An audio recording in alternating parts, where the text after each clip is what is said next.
नमस्कार दर्शक बंधु पूजा मोटिवेशनल चैनल रे आपण को स्वागत जनाऊँगी। दर्शक बंधु 2025 मसीहार प्रथम चंद्रग्रहण दौल पूर्णिमा रे लागिबाकू जाउची। मार्च 14 तारीख दौल पूर्णिमा दिन ए वर्षर प्रथम चंद्रग्रहण लागिबाकू जाउची।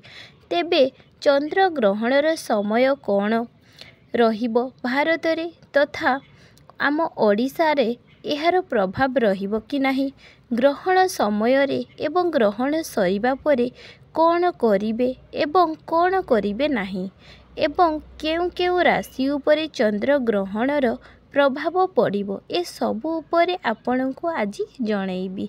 दर्शक बंधु ए वर्षर प्रथम चंद्र ग्रहण मार्च मास 14 तारीख दौल पूर्णिमा दिन लागिबो। ए वर्षर मोट 4टी सूर्यपराग और चंद्रग्रहण लागिबाकू जाउची। सेथिरु 2टी होउची चंद्रग्रहण और आउ 2टी होउची सूर्यपराग। तेबे एही चंद्रग्रहण मार्च 14 तारीख दिन लागिबाकू जाउथिबा चंद्रग्रहण भारत रे तथा ओडिशा रे दृश्यमान हेबो कि नाही, ज्योतिष शास्त्र एवं भारतर समय अनुसार चंद्रग्रहण मार्च 14 शुक्रवार दिन सकाळ 9:29 ठारू आरंभ करी 3:29 रे समाप्त हेबो। जेहेतु चंद्रग्रहण समय रे आम भारत रे दिन होइथिबो, तेणु चंद्रग्रहण भारत रे तथा ओडिशा रे दृश्यमान हेबो नाही। एहा पालनीय नुहे मध्य, किंतु एही चंद्रग्रहण प्रभाव किछि राशि मानक उपरे निहाती रहिबो। तेबे एही चंद्रग्रहण कानाडा, उत्तर अमेरिका, दक्षिण अमेरिका, यूरोप, अंटार्कटिका, पश्चिम आफ्रिका रे दृश्यमान हेबो, किंतु एहा आम भारत रे दृश्यमान हेबो नाही कि एहार प्रभाव मध्य रहिबो नाही। तेणु आपण माने आनंद रे दौल पूर्णिमा पालन करि पारिबे। कन्या, मिथुन, धनु, मीन एही राशि मानकरे चंद्रग्रहणर प्रभाव देखिबाकू मिलिबो।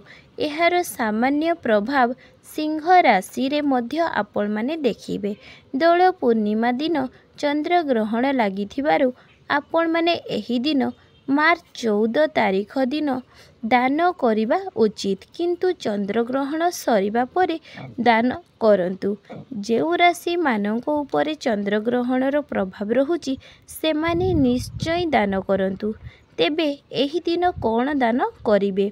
हलदिया जिनिस दान करंतु, जेमिति कि कदली, लडू, डाली, खेचुड़ी इत्यादि हलदिया जिनिस थिबो ताहा आपण माने दान करिबे, बहुत भल हबो।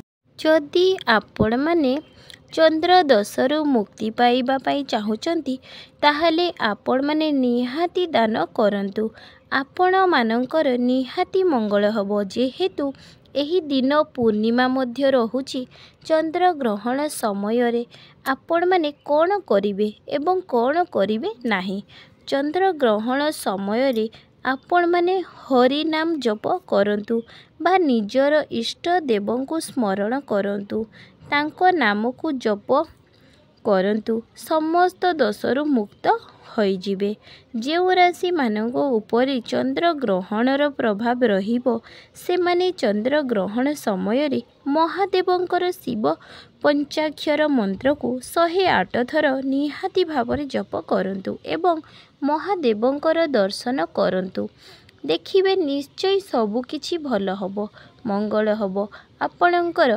तेबे दौल पूर्णिमा दिन केउ चंद्र ग्रहण पड़ुची एही नियम सबु आपण माने निश्चय मानिबे, आपणकर ही मंगल हबो। आशा करूची आपण माननकु एही वीडियोटी भल लागिथिबो। वीडियोटी को गोटिए लाइक एवं शेयर एवं सब्सक्राइब निहाती करि दियंतु। जय जगन्नाथ।